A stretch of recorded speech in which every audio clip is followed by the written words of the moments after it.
Hi everyone, it's Nix here from Key Features, and it's Celtic summer here in London. The sun is shining, light is on everything, and it's also on my tarot practice because I have just received a very special deck. And to share my joy and excitement with you, I've got my little bronze here of Garuda, who is the mount of Hindu deity Vishnu. And that is a clue as to why I'm so happy about this deck.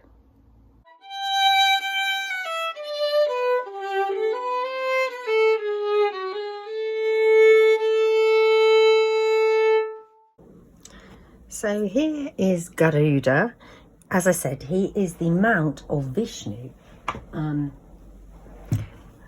he is a vahana, a vehicle of the gods. And in this particular depiction, he's shown with his wings folded, and so that is a devotional pose, and he is waiting for instruction from his divine guide Vishnu, effectively, as well as being in devotion to him. Now for me, the vahanas are sort of a bit like the chariot card in the tarot, and the chariot card is a card that I associate with quite strongly, and it's often shown paused. It's not actually in motion. When it's like that, it's a bit like Garuda with his wings down, awaiting a higher message as to which direction to take. Anyway, that's just a little personal thing that I take from my interest in Hindu mythology, which is based significantly on the fact that I have Indian heritage. Now, another thing I do is use this yantra, and you'll see on here that there's a square which represents the mundane realm. Again, the chariot has that square. He has the square on his chest, and he also has the square awning above him. And a lot of the yantras have similar sacred geometries in them. And there are 4 gates. To the east, we have new beginnings. To the west, we have basically the future. And then to the north, we have enlightenment, sort of spiritual abundance, one might see it as. And to the south, we have material abundance.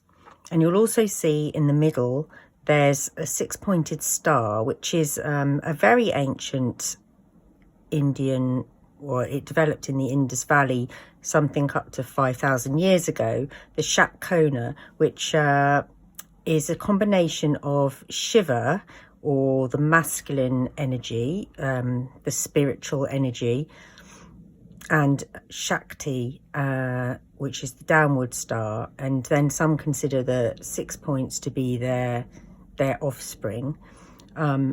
We also have lotus, 16-petaled lotus, which is the lotus of creation and fulfillment.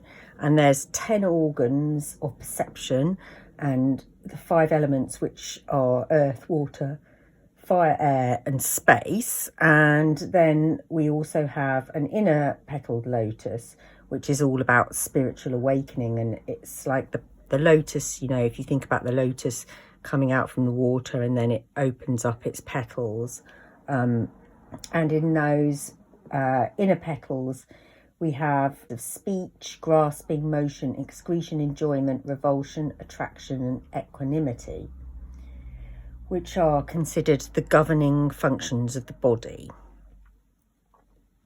And when you use a yantra, it's often with a mantra, and the goddess Bagalamukhi's mantra, which this yantra goes with, it's to do with stopping things, to stop that chattering speech which allows enlightenment to come forth. And it goes Om Hrim Bagalamukhi Sarva Dushtanam Vacham Mukham Padam Stambaye Jivam Kilaye Buddhim Vinashaye Om Harim Sva. And you say that in your meditative pose for a certain number of times. I find it has to be quite a long time to get the benefits, and you concentrate on this bindu in the middle. And I've had some quite profound experiences doing that. So that's just a little bit of background on some of the things that are meaningful to me. Now, when I've been looking at the more into the Thoth tarot, I recognised immediately there's quite a lot of Hindu symbolism. And with finding out what I found out about Crowley, I felt quite uncomfortable with that. But I have decided, however, to pursue looking into what Crowley's system is, as well as a bit more about him. And he does mention a lot of Hindu concepts, which he's taken effectively. I'm not going to go into too much detail, but so far I'm not very happy about the energies that he brings to them. I came across a quote from Benabel Wen about the Thoth tarot, and sort of it was a blog post in which she was sort of saying how often she has people coming up and saying, you know, how difficult it is to use the Thoth tarot, and they're glad that she doesn't use it. And she says, well, of course she does actually use it, but she doesn't always tell people that. Her imagery is borrowed from it. But her take was, this is what, I'll just read what she says on her blog. If I'm being rational, the Thoth deck is pieces of cardstock with printed art, which you'll either like or dislike on a wholly subjective basis, which was based on designs and attributions thought up by Mr. Aleister Crowley and Lady Marguerite Frieda Harris. When you read the primary sources on Crowley, you can't help but acknowledge his unmatched brilliance. I'd say I have read some, and I've also read a lot of philosophy and other books by people who do have unmatched brilliance, and I would dispute that Crowley has unmatched brilliance. But anyway, she goes on to say, the bad press he's known for comes entirely from hearsay. Well, we might say the same about Jimmy Savile, mightn't we? Because, you know, he never went through a trial, but we can have our opinions about him based on a lot of anecdotes and witness statements from other people. I don't agree that we can reduce tarot to just cardstock with pictures in, because to me that seems very dismissive of the energies that a lot of people pick up, and also the spiritual use that people are using these things for. And it smacks to me of a sort of scientific reductionism, like an eliminative materialism, which, you know, they say, oh, love is just a collection of molecules, and it gives rise to stimulating things to which we put the idea of love to. Well, yes, you can reduce it down to that, but it doesn't really capture what some of the parts mean to us as an experience. And I think the same can be said of tarot, and I definitely think things do have an energy. So with that being said, let me get something which has arrived, and this has, to me, an incredible energy about it. It originally came out in 2011, but it was reprinted in 2025, and it's by an Indian publisher. And the deck conception and writing and 11 years of work came from Rohit Arya, who is an Indian. He's based in Mumbai, I believe, or in that area. That's where he gives a lot of his talks. I'm going to link in the description his playlist all about that he's done on YouTube about various cards and his attitude to the tarot. But I'm also going to share some of the thoughts with you that I got from him. And he says tarot is a yoga, and he's a yoga practitioner of, I think, about 30 years standing, at least when he did the videos. So it might now be 40 years. He describes it as a whole method of transforming your consciousness, which I personally resonate with. You know, for some people, tarot might just be collections of cards, collections of art, whatever. For me, it's more than that. if I want to just see collections of art, I'm going to go to an art gallery or pick up an art book. He also says that tarot, not to describe tarot with each individual deck, and he talks about the vibration that tarot has, but that each individual deck can also bring to it.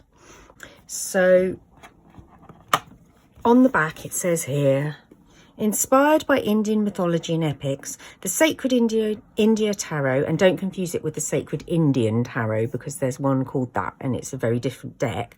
The Sacred India Tarot is unique in its synthesis of two mystical and meditational streams of world culture, the tarot and Indian mythology.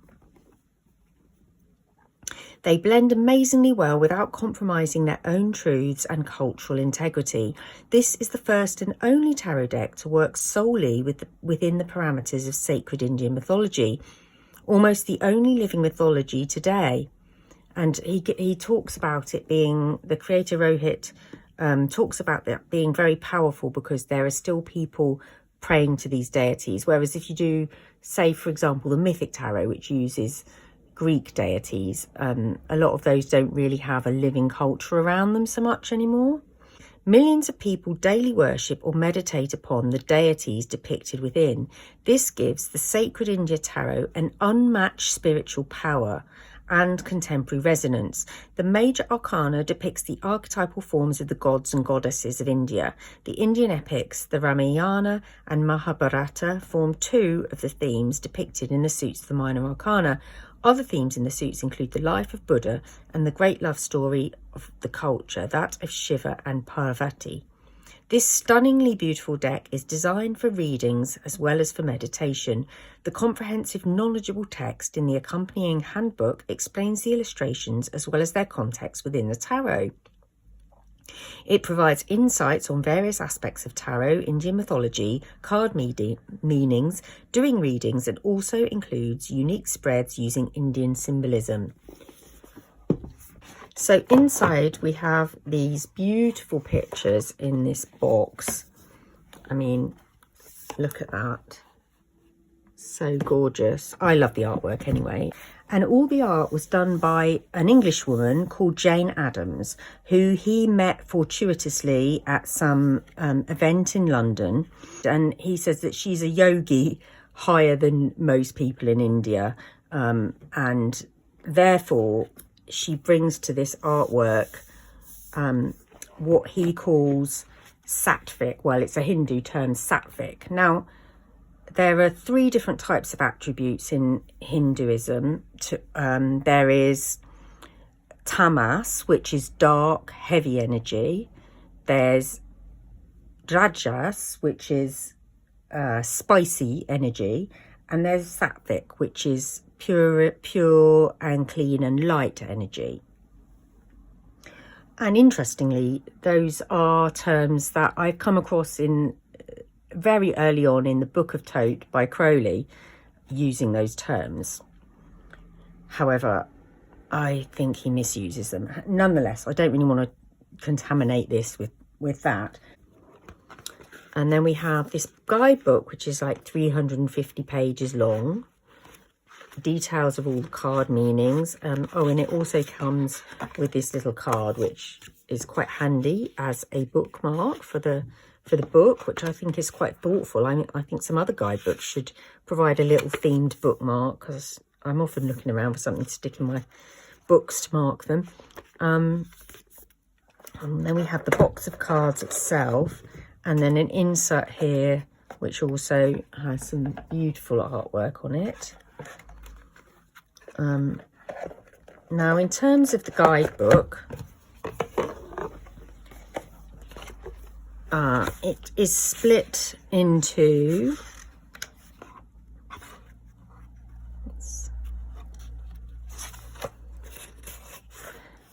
so there's what is the tarot, brief history of the tarot, sacred India tarot.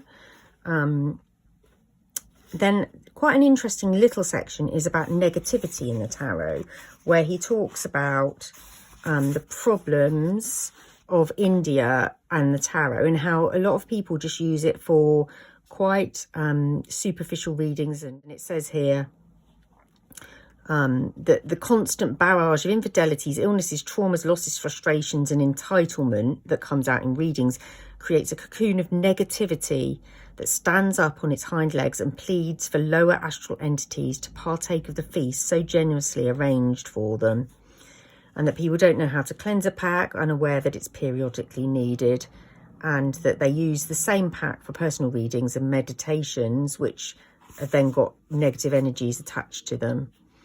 So yeah, he talks about that, but mentions that the Sacred India Tarot itself operates at a Sattvic level of consciousness. And so you'll be spared the pitfalls that can happen with tarot. However, it is your responsibility to be responsible. In spirituality, as in life in general, ignorance of the law is no excuse. So that's something in the book. Then each of the major arcana cards has quite a good description. Goes into the minor arcana along with the main story. It starts with the story that each one is going to go into, overview of it, and then how each card tells that story, progressing it to the next stage. Pictures here, and there's a picture of Rohit Arya, the author of 4 books. He also leads a meditational circle that follows the 8 spiritual breath system and lives in Mumbai, Bombay. And there's Jane Addams. She talks about her gift in art. And then she just turned 60 when she was doing these artworks. So I think, you know, I do like these crone energies to come into my decks. And there's yet another one. And she's worked for many years with the tarot, including Paul Foster Case's deck. Then through the Ramana Maharishi Foundation in London, she met Gautam, who introduced her to Rohit. In India, there's a definite ambivalence towards using the tarot. And frankly, I don't really blame them, because they do have a lot of their very developed spiritual ideas in India. Of course, you can take it on all levels, but it gets to a very high level that I don't think is very common in the West. And so, you know, maybe they didn't feel they needed tarot.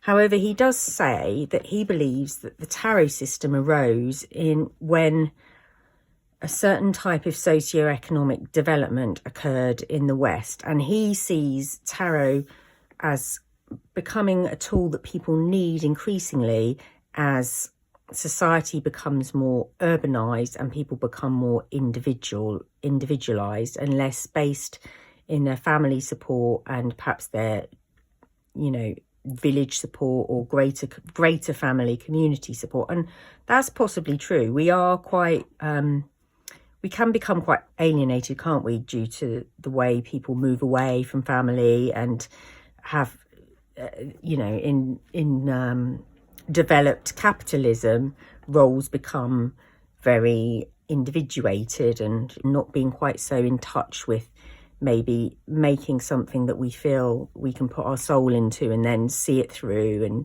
feel, you know, like someone maybe made a table in the past and felt very enriched by that. We don't necessarily have that in our lives anymore. So yeah, he talks about Sattvic energy, and that Jane Addams has brought this pure Sattvic energy to all of the images and all of the cards in the tarot, this particular tarot. Although he says that doesn't mean that it doesn't deal with dark themes. It still has light and shadow, which he describes as being very important.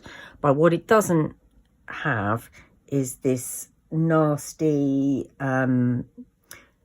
energy to it, which he says all of tarot is energy work, and that the bad reputation comes because many decks have this tamas energy. So he also talks about the mythic tarot and how this and the mythic tarot are the only 2 tarots, he believes, in the centuries of tarot, which share a common theme, which is that they use mythology to to tell the stories of the minor arcana. So in this, we have the major arcana, in which there's a deity assigned to each card. And then the minor arcana is each a separate story. In the Mythic Tarot, it's Greek mythology. In this, it's Indian mythology. To tell a story in each of the minor arcana without having to do any injury to the meanings of the cards or the myth itself. And I'll come on to each of them when we get to those cards. So the major arcana, he has basically the standard cards and also 4 bonus cards, starting with the blessings of Ganesha. Now, when it comes to the full card, this is Rudra, and it's a form of Shiva. And he says that there was actually difficulties with the publisher in India, and I think this may be partly why it's now hard to get hold of, in that they weren't happy with the deity being called the Fool. Even though he sort of explains his reasoning, he had to change the name to the Wild card. He's done a whole video on this Wild card, or the equivalent of the Fool, to explain the iconography. And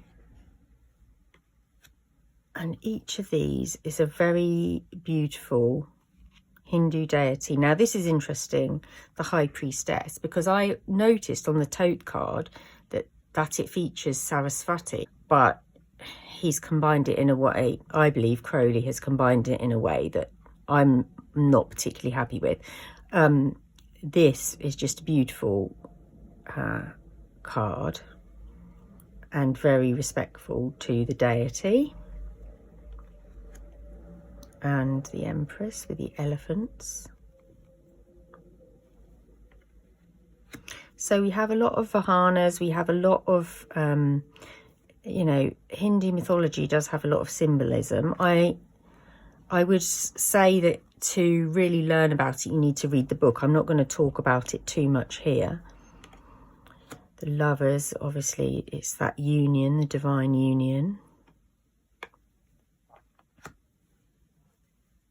Now, another thing he talks about, which really resonated with me, was that he suggests facing to the east when you do your readings. And that's something I've just always done by instinct. It's not something I've read anywhere else, that it feels like that's the way where intuition should come from me. But he specifically mentions that in this book. And so I was already like, wow, this is really resonating with what I want to do as a practice.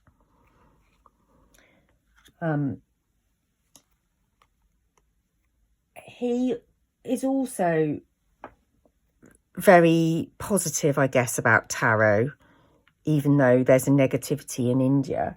Because he says, contrary to what we think, and he's talking to an Indian audience at this point, Europeans were spiritual people. And he also talks about how the tarot, rather than freezing you spiritually, I suppose, opens you up. And it doesn't just offer a one fixed answer. It offers a wider choice of possibilities, which allows for development and growth and movement.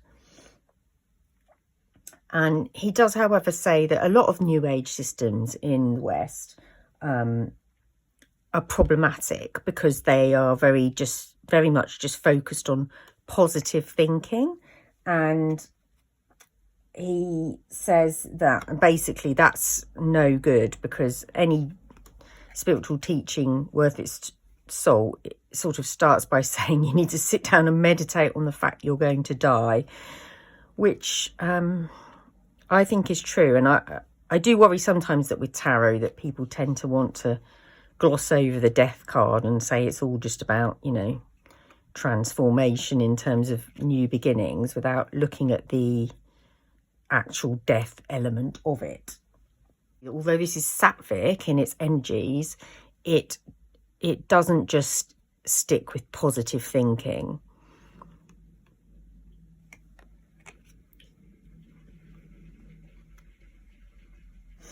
So another thing he says is that the tarot is an external representation of an energy system, and that it's the sort of energy that you work with in things like Reiki or pranic energy, which is breath work, or Kundalini yoga, which if people know about, that's the sort of energy that's supposed to rise up, activate through the chakras and transcend through the body.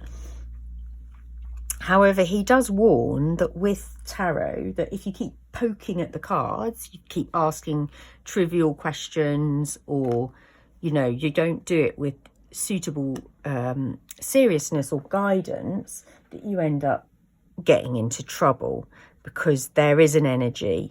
Anything you expose yourself to in terms of texts can alter your mood. You know, you read certain books and it creates a certain mood in you. You watch certain films and they create a certain mood in you.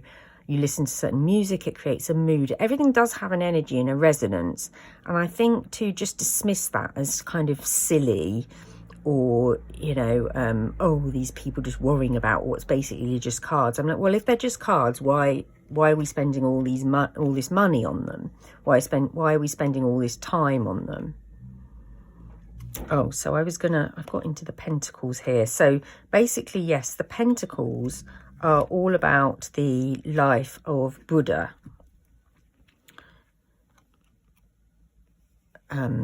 He calls it discs, and then puts pentacles in, I guess, in brackets, just to remind people. But he uses discs because they're closer to the imagery that you get in India.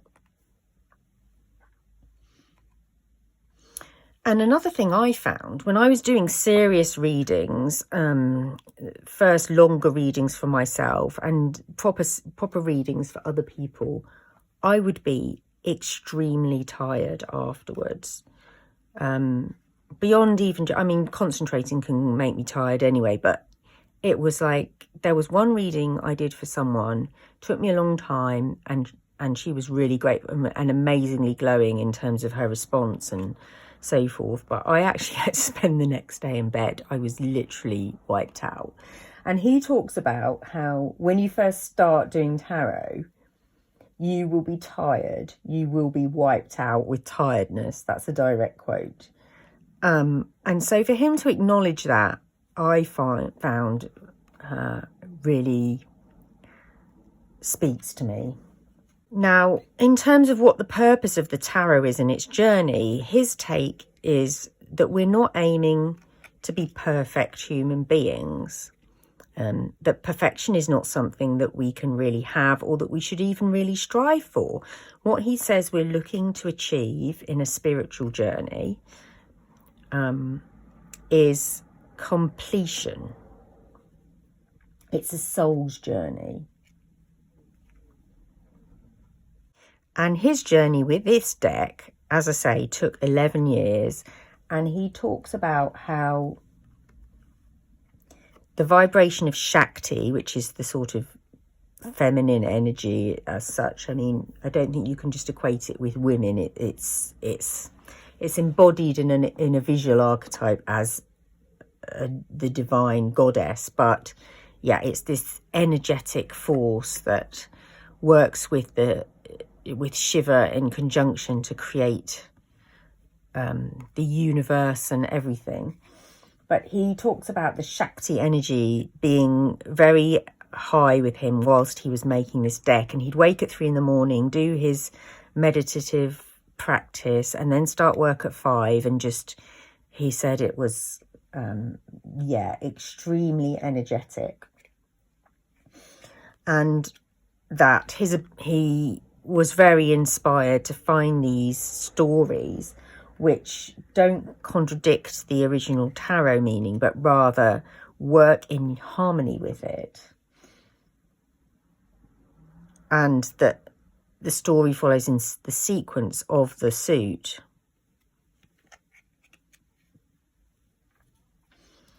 And he also talks about archetypes and how each archetype is a vibration that we access as a visual. Now, I come back to this yantra, which is specifically that, the sacred geometries that represent energies that we get in touch with through this image. And likewise, we can do that with an image in the cards.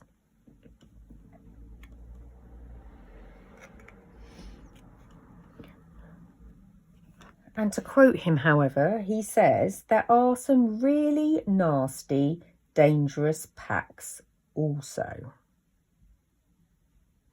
Whether you agree with that is your own personal belief, I suppose.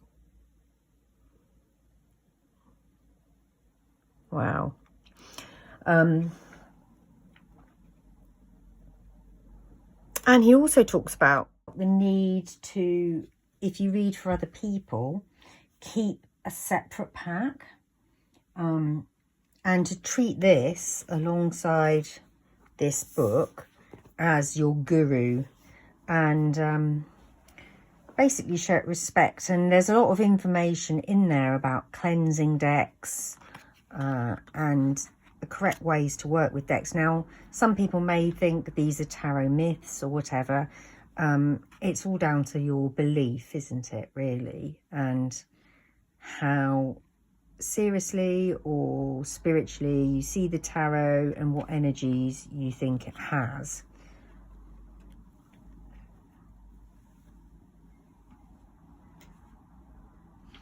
Now, in terms of the history of India with tarot, he says that although there were a lot of occultists that came to India and obviously took the ideas back with them, tarot itself didn't make its way into Indian society until around about, he says, 1984. And it really only took off, and then, you know, not on the levels of the West, but it started to take off in the 1990s. However, as it took off, I suppose people started to have more opinions about what it was all about. Oh, by the way, we're on the cups. We are on the story of Shiva and Parvati.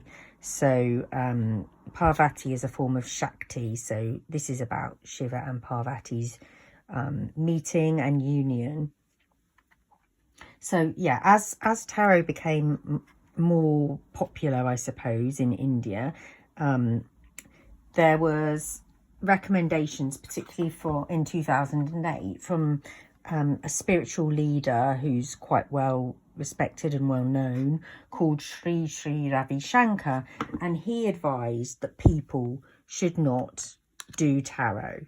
Now, some people might see that as a bit like the church saying don't do tarot, and I know a lot of people get annoyed by that. However, I totally respect that. I think if religious leaders want to tell the people, you know, people look to their religious leaders for spiritual guidance. And if you're using something as a spiritual tool, and that is outside of the control of that particular spiritual path, I actually don't have a problem with them saying, we don't advise you use it. Now, whether it depends how you say that, doesn't it? You know, but you're going to someone for that guidance. If you want to be under that guidance, in fact, they have a duty to give the advice. So, yeah, I'm actually kind of like, well, if you want to be in a religion and you want to follow those religious leaders, then follow their advice. If you want to be pure about the path they're offering you. If I was in India, I may well not do tarot. I think because India has such a rich spiritual culture, I think I would probably find some sort of tantric guidance and follow that more closely than I do. I mean, I'm influenced by tantric ideas very strongly, and I read a lot of books about tantra, but I'm not in India, and I don't have access to so many options.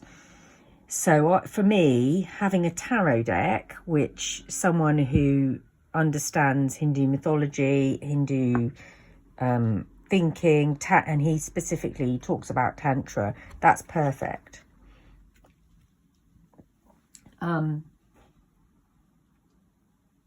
now we're in the staves. which is the legend of Rama. I'm not going to talk about these stories too strongly because it specifically says in the box that the deck is only to be used for review and shouldn't be used for teaching in a teaching Hindu mythology. So I'm not going to teach you about it. I'm going to respect that. If you're interested enough, I suggest getting hold of this deck, which is it's a little bit difficult to get hold of now, but there are copies around. Oh, look at this beautiful.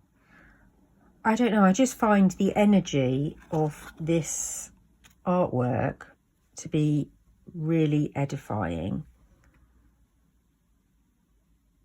I will give an example of some of the things it says in the book. So let's have a look at these staves. It's the legend of Rama. Ramayana is the heart of India, which this story is from. It is easily the most popular story in the land, even more so than the Mahabharata. There is equal familiarity with the characters, episodes and incidents as with the other epic, but the Ramayana is closer to the heart, dealing as it does with its great overriding concern, the welfare of the family. The Ramayana is a book of moral precepts. It says, Rama was the ruler of Ayodhya and an avatar of Vishnu, who, if you remember, is the deity for whom Garuda is the mount or Vahana. Like the scales, Skanda. He is eternally young, irresistibly handsome, an unsurpassed yogi, a fire-eating warlord and the son of Shiva. He is Skanda and he has been in worship for over 5,000 years. Known by many names, Kartikeya. Now, Kartikeya is also considered the Shatkona is sometimes considered Kartikeya, so the offspring of Shiva and Shakti energies. So in meanings, light meaning is intelligence, charm, elegance, creativity, unexpected trips and communications, athletes, sporty people, very agile and fit, impetuous and decisive, sociable and missable, spiritually a very high card, especially as a mentor, enthusiastic and inspiring, Entheos, the god within, moves to accomplish goals at rattling speed, shares knowledge and abilities unreservedly, heralds unexpected change and or challenges, usually of important life-changing events about to transpire, unconventional ideas and behaviour, generates ideas and options at will, trips to foreign lands indicated, busy and productive phase, impatient with trivial things, irritated at foolishness, daring, even audacious approach to life, vivacious and passionate, totally unafraid of change. And then he has some shadow sides. The misfire personality, somehow less than some of a very considerable parts, more fiery enthusiasm than sustained action. There's some karma qualities, insights. Are you wasting your energy on trivial things and petty concerns? That's good insight. The pain of discipline is less than the pain of regret.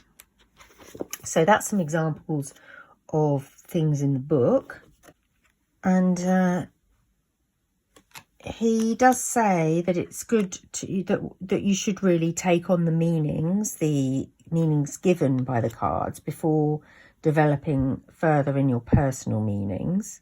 Because he says what will happen if you just use intuition is that eventually that'll burn out and take you in the wrong direction for the structure of the tarot.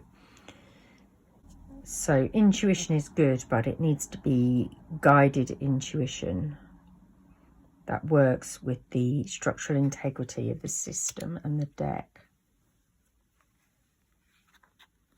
Really going to look forward to working with this deck. I think it's not one I'm going to be sharing a lot. It's going to be a very personal deck and work with alongside a lot of my readings on Tantra and other kind of Eastern philosophy books. By the way, these card backs are the Sri Yantra, which is all of the sacred geometries of the other yantras. And you might have noticed I had earlier some little chakra stones. This is the Bagalamukhi associated chakra of the solar plexus. This is the root chakra, and those have certain energies.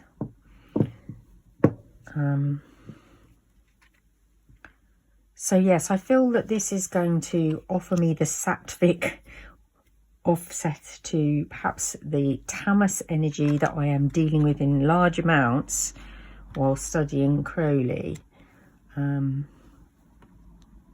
It's interesting because Crowley's maxim is love is the law, but unfortunately the sentence doesn't stop there. It then goes on, love under will.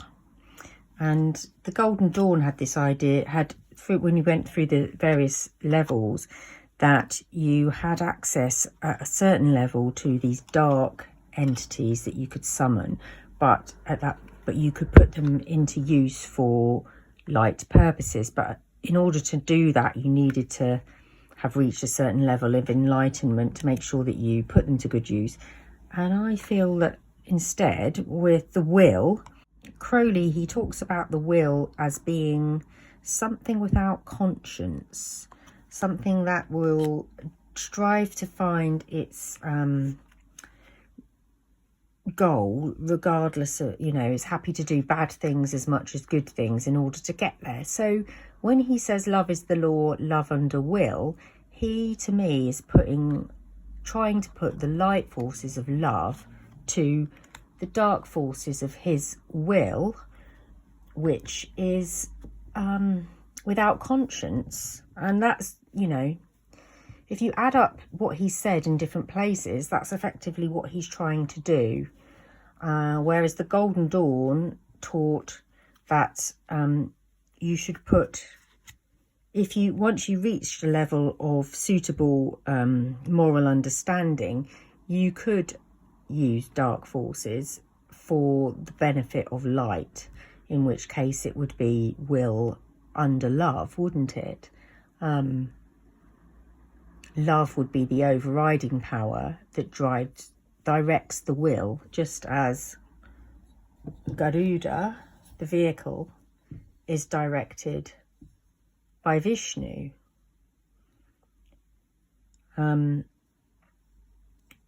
So yeah, to me that's the difference between this deck and the Hindu mixed with a lot of other things, hodgepodge, that Crowley has come up with, is that this has love as it has the love as the overriding energy, and it's about contacting that energy to unify it with will to create actions. Whereas I believe that Crowley, and he talks a lot about putting his disciples, or as he sort of refers to them, as under his will. So yeah, I think to me his deck is the dark trying to put the light of other people's love and other people's higher natures under his dark will, sorry to say. But, I'm still investigating that system. I would say it's creating quite a lot of heaviness in me dealing with him, because I've been going through some of his diaries as well. And yes, it's even made me quite argumentative and given me headaches at points. But I am finding it useful because I feel it's helping me to formulate what I don't want to do spiritually. And sometimes that's useful. And interestingly, another thing Crowley says in his diaries is about the opposites. Let me just get the exact quote, because I don't like to misquote people. So on page 63, it's actually in the book of Thoth. he says, it is characteristic of all high spiritual vision that the formulation of any idea is immediately destroyed or cancelled out by the arising contradictory. Hegel and Nietzsche had glimmerings of the idea, but it is described very fully and simply in the Book of Wisdom or Folly, which of course is his book. Now, Hegel and Nietzsche didn't just have glimmerings of that idea, they wrote about it extremely fully. Hegel's whole concept is thesis, antithesis, synthesis. Nietzsche talks about good and evil basically being the same, or that there's not a binary, that there's basically good turns into evil, evil turns into good, and he attacks Christian morality because he sees Christian morality as too black and white over what's good and what's bad. And they both go into those things. Blake was talking about contraries needing each other. Now, he didn't say good was evil, but he talks about how in order for there to be good, there needs to be evil to distinguish it. That in order to have pity, there's suffering, because when we see suffering, it brings out pity in us, it brings out love in us. So he has that idea. So for blooming Crowley to have the arrogance and sheer audacity to say that he's written about this thing very fully, I don't think he has any original thoughts, to be honest. He just takes things from elsewhere, often corrupts them. And anyway, I'm going off on him. I need to spend time with this deck and counter the darkness with a lot of light. And I hope you can find a lot of light in your practice too, whatever way that happens for you.